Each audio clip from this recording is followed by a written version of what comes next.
అనేక పరిశుద్ధమైన సన్నిధుల్లో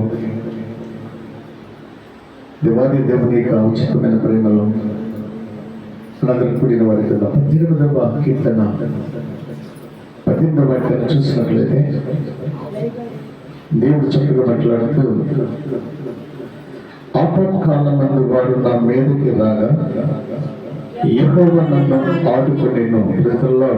ఈ యాత్ర కీర్తనలో కీర్తన చక్కగా మాట్లాడుతూ ఇది దైవ ధ్యాన కీర్తన.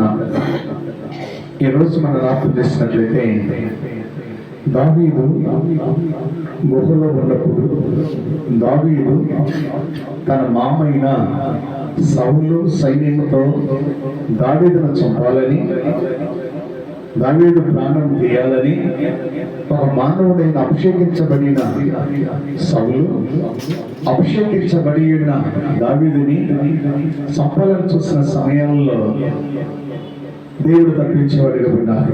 చాలా విధాలుగా మాట్లాడతాం. నేను ఎవరు ఏది శపించినా ఏమీ కాదు, హల్లెలూయా. నేను ఎవరు ఎన్ని అన్నా నీకేం కాదు, హల్లెలూయా. దేనికని, ఎందుకని, ఏంటంట అంటే దేవుడు నీ పక్షాన ఉన్నాడు. దావీదును చంపాలని ప్రయత్నం చేయగలిగిన వాడు ఉన్నాడు, పిల్లనిచ్చిన మామ ఇంటున్న సౌలు. ఎందుకంటే దావీదు హెచ్చించబడుతున్నాడు ప్రజల చేత, ప్రజల చేత దీవించబడిన దేవునికి ఆశీర్వాదము అంతకంతగా విరివిగా స్ప్రెడ్ అయిపోతుంది, వ్యాపించబడుతున్నది. ఆ మాట సౌలు రాజు విని వేషము అసూయ విషచూపు చూసారు. అన్ని చూపులు అంటే విషచూపు చాలా భయంకరమైనది. విషముతో చంపవలసిన అవసరం లేదు, ఆ చూపులనే చనిపోతారంట. సౌలు దావీదు మీద విషచూపు చూసాను, కానీ తను చూసిన విశ్వచూపు తానే ఇంటి మీద పడి చచ్చిపోయాను. ఈ మాట మీకు ఎందుకు చెప్తాను ప్రభునందు ప్రేమల సంగమా, దేవుని కృప మన మీద ఉన్నప్పుడు ఎలాంటి వారు కూడా ఏం కూడా చేయలేరు. ఇది రోజు వాక్యం బట్టి మనం జ్ఞాపకం చేసుకుంటాం. చదువుకున్నాము. ఆపత్కాలం వారు నా మీదకి రాగా యెహోవా నన్ను ఆదుకొనెను. చూసారా అంటున్నమాట. ఎలా ఆదుకుంటూ ఉంటాడు దేవుడు అని ఆలోచించగలుగుతాం. ఎలా ఆదుకుంటాడు ప్రభు అనే విషయాన్ని ఆలోచిస్తే, దేవుని యొక్క భద్రత నీ మీద ఉన్నప్పుడట ఎలాంటి అవాంతరం కలిగిన, ఎలాంటి సమస్యలు వచ్చినా అవి ఏమి చేయజాలవు. ఎందుకని, దేనికని? నీతో ఎవరున్నారమ్మా? దేవుడు ఉన్నాడు. నీతో సహవాసం చేసి ఎవరున్నారు? యేసయ్య ఉన్నాడు. ఎవరి పిల్లలు మనం? దేవుని పిల్లలం, హల్లెలూయా. దేవుని ప్రజలం, హల్లెలూయా. ఆయన వారసులం, హల్లెలూయా. ఆయన సొత్తైన జనాంగం, హల్లెలూయా.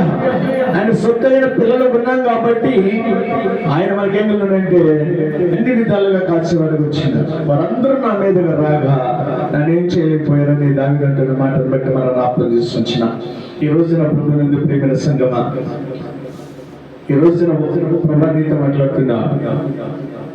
ఏ సమస్యలైనా దేవుడు సరిచేయడు కానీ మాత్రము ఆ సమస్యను బట్టి ఏ మనిషి కూడా నిన్ను కూడా సరి చేయలేడు. మానవుడు ఏ పాటి వాడంట?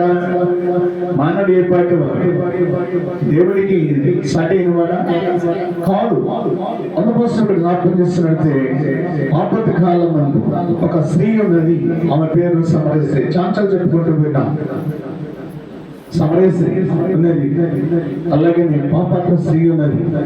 ఎప్పుడన్నా మనం జ్ఞాపకం చేస్తున్నట్టే పాపముతో పట్టబడిన ఆ స్త్రీ 8వ అధ్యాయం వచ్చిందండి. యోహాను సువార్త 20వ అధ్యాయం 15 వచనం చదువుకుందాం. 20:15 చదువుకుందాం. యోహాను సువార్త 20:15 చదువుకుందాం. వచ్చినారు లేదా 8:10 చదువుకున్నాం. 8:10 8:10 యోహాను సువార్త 8వ అధ్యాయం 10వ వచనం చదువుకుందాం. ఆదరించే దేవుడు తల ఎత్తి చూసి అమ్మా ఏమన్నా నేనంట అంతమంది ఏంటి తల దించుకున్నాడే ఎత్తాడా? బాగా వినాలి. యేసు తలను ఎత్తేను అన్నాడు కదా. అంతమంది తల ఏమైనది? దించేవాడుగా ఉన్నాడు.